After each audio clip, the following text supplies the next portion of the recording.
Jumpa lagi bersama TJ44, channel inspiratif dan cerita roman yang akan selalu membuat teman-teman baper. Sebelum lanjut, bantu tekan tombol subscribe dan like channel ini jika sudah. Terima kasih. Dan saya doakan buat teman-teman yang sudah melakukannya, diberi kesehatan dan rezeki yang berlimpah. Amin.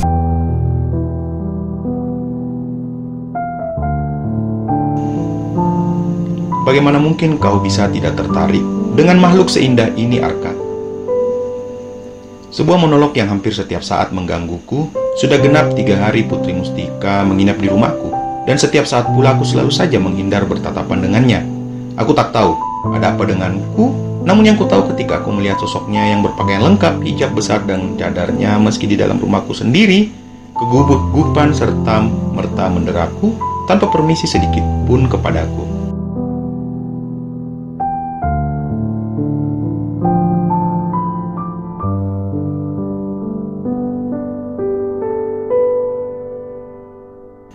Dan selama itu pula aku bagai sengaja untuk memperlambat waktuku pulang ke rumah. Bukan karena apa, kembali lagi seperti yang kujelaskan di atas. Aku tak sanggup, bahkan tak kuasa untuk bertemu dengannya lagi. Padahal akulah pemilik rumah. Namun mengapa justru aku yang harus menghindar? Selama 3 hari ini, aku juga tak pernah secara langsung berbicara dengannya. Ketika aku pulang kerja, dia juga sudah ada di rumah karena memang pelatihannya hanya sampai jam 5 saja. Dan setelah itu, aku bergegas masuk ke kamar dan berdiam diri di kamar, membiarkan istriku bersama Tika di luar sana. Aku juga sudah diperingatkan oleh Hesti sebelumnya. Ya, kalau bisa selama dia nginap di rumah, ayah jangan kebanyakan berkeliaran di rumah ya, please, ujar istriku sore itu ketika kami semua sudah tiba di rumah.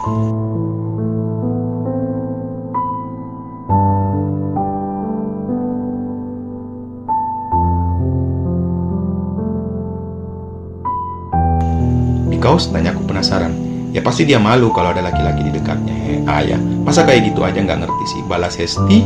Dan tanpa penjelasan yang detail pun aku sebetulnya paham.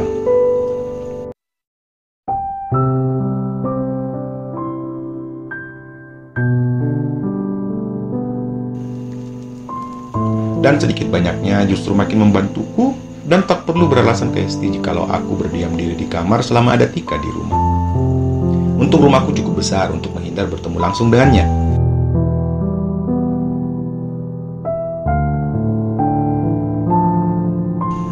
Apalagi kamar utama berada di depan, dan untuk ke belakang harus melewati ruang tengah dulu.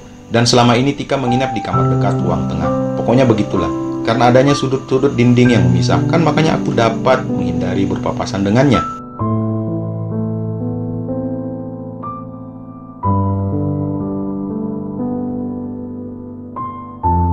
Lalu mengapa aku masih merasa gugup dan malu bertemu dengannya? Kenapa denganku saat ini? Itulah pertanyaan yang ada, yang jawabannya aku sendiri tak dapat menjawab.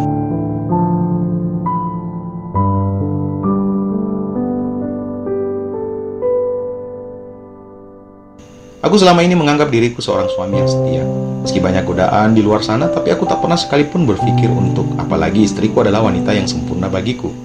Cantik, perhatian, pintar masak, semua yang jadi harapan dari seorang istri, Hesti memilikinya.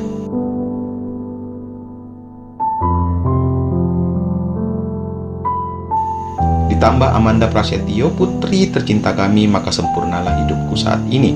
Istriku banyak berubah setelah menikah. Sebelum ijab kabul di rumah orang tuanya, Hesti adalah seorang cewek yang sangat pencemburu. Bahkan dengan kakak sepupuku yang tinggal di luar kota pun dia cemburu. Tapi setelah menikah, beberapa kali aku menggelar acara keluarga buat anak-anak di kantor. Tak pernah sebersit pun ada lontaran kata bernada cemburu. Padahal perusahaanku saat ini banyak cewek yang berstatus single dan tentu saja berpostur menarik. Tidak sedikit yang memang berperilaku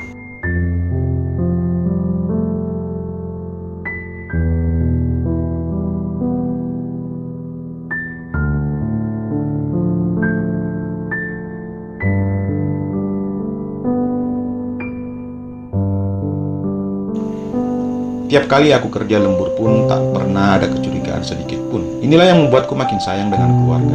Inilah yang membuatku tak akan berpaling dari Hesti. Tapi Putri Mustika, hari ini adalah hari Sabtu. Dan aku biasanya kalau Sabtu sengaja meliburkan diri dan jarang ke kantor. Sedangkan pelatihan Tika pun libur di hari Sabtu, jadinya dia ada di rumah bersama kami seharian, bahkan sampai Minggu besok.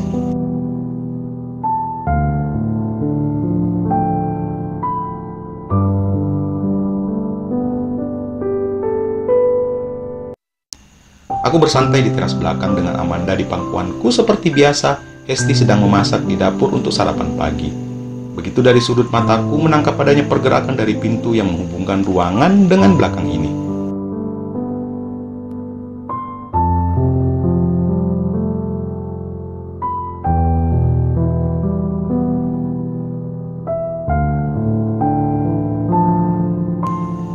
Aku pun spontan menoleh dan menatap kedatangan sesosok orang yang telah tinggal di rumahku ini selama seminggu lamanya.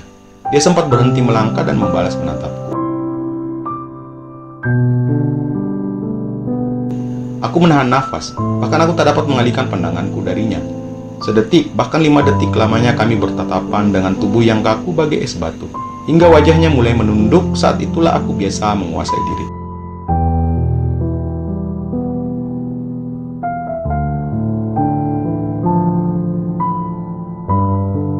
Terdengar helaan nafas bukan dariku, melainkan darinya.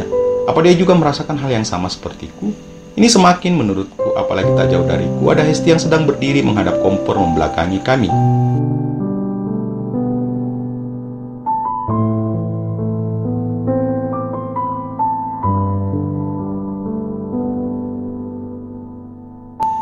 Bun, ayah mau keluar dulu, ujarku pada akhirnya, kemudian mulai berdiri dan berniat untuk menurunkan Amanda dari pangkuanku. Bukannya menjawab ucapanku, istriku malah langsung melihat ke arah Tika.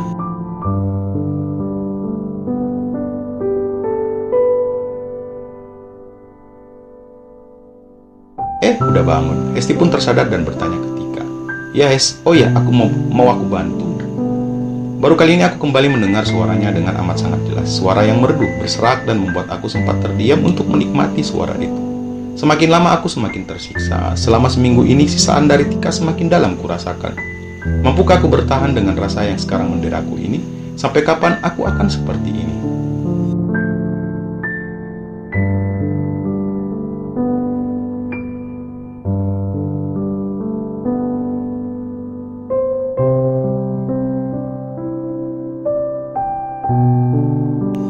Gak usah, ntar juga kelar kok, balas istriku. Ya udah, cetus Tika.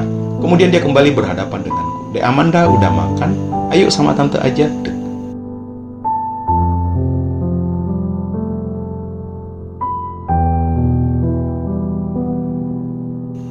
Tika membungkuk, wajah yang masih tertutup cadar mulai mendekat ke Amanda yang girang bergerak-gerak di pelukanku. Bahkan wajahnya hanya berjarak 30 sentian dariku. Sekejap, aku langsung mengalihkan pandangan. Bagaimana tidak, aku tak mampu untuk bertatapan dengannya. Mata yang sendu dan bersinar itu langsung tajam menatap ke arahku. Saking tajamnya langsung menembus hatiku detik ini juga.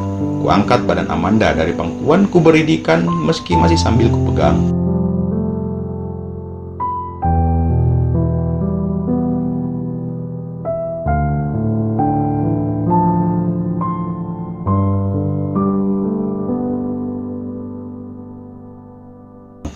Tika pun menegakkan badan. Aku gendong ya kak.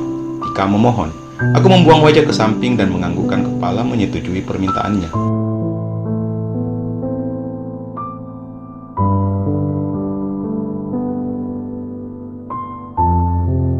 Semoga saja Tika tidak menyadari kegugupan serta kekakuan yang terjadi jika aku bersamanya. Kutinggal mereka dan segera keluar dari tempat penyiksaan batinku sejak tadi.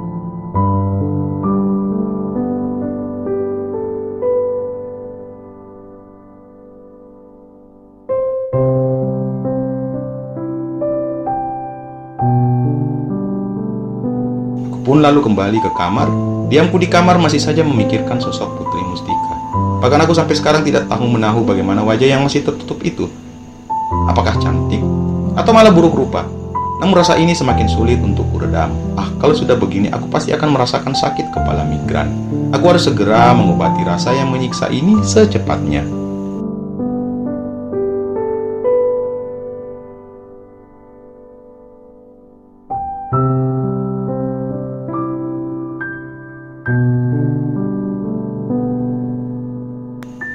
Begitu pintu kamar terbuka, aku tahu itu adalah Hesti yang ingin mengajakku sarapan bareng. Tanpa basa-basi, aku langsung menariknya.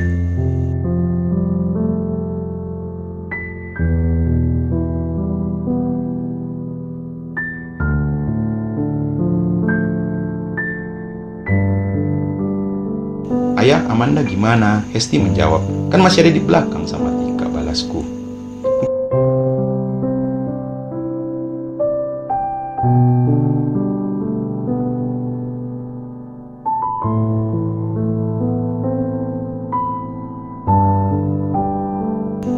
Mungkin di kamar ini aku harus mengobati rasa yang menyiksaku ini dengan cara satu sesi bersama istriku. Istriku memang sempurna dalam keadaan apapun. Hampir tak pernah dia menolak ajakanku.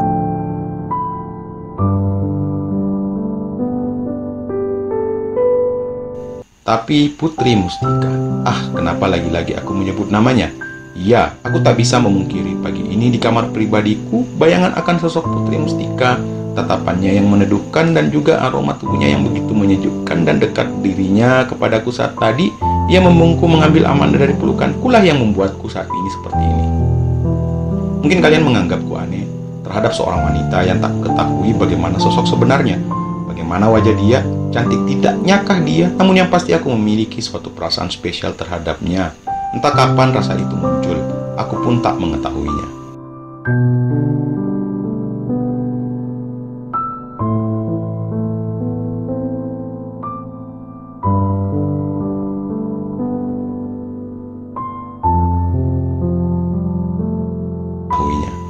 Apakah ini yang dinamakan penasaran?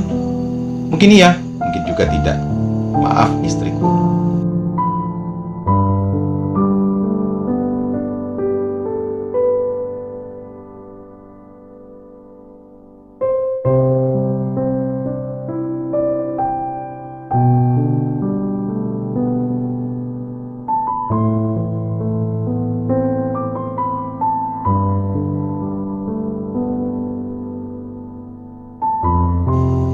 Setelah bersama istriku, aku pun segera bergegas ke kamar mandi untuk membersihkan diri. Selesai semuanya, aku dan Hesti keluar dari kamar menuju ke ruang makan.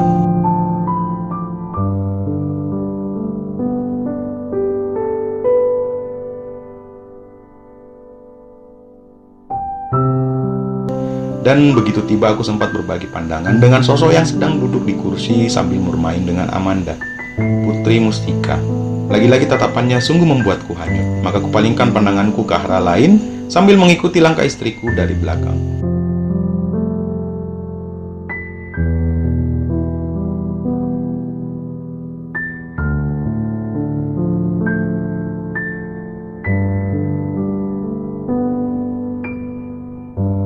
Kamu udah sarapan? Saya tanya istriku ketika. Udah Hes, syukurlah, balas istriku lagi.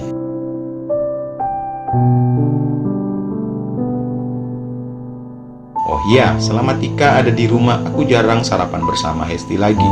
Karena ketika ia bersama Tika sarapan, maka aku wajib untuk meninggalkan mereka. Karena Tika tak akan mau membuka cadarnya di hadapan laki-laki.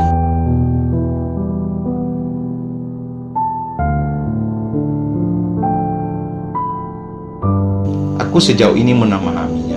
Apalagi tinggal beberapa hari saja Tika berada di rumahku ini.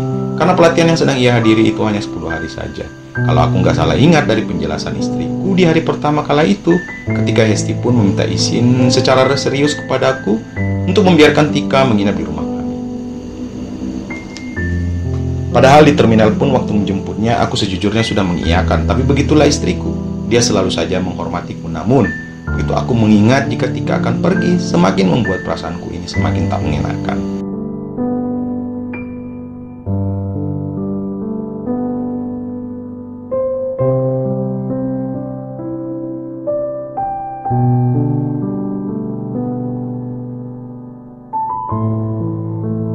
Berkecamuk antara sedih dan senang. Sedih karena aku merasa seperti kehilangan dirinya. Senang karena siksaan batin yang diberikan olehnya akan berakhir. Bersambung part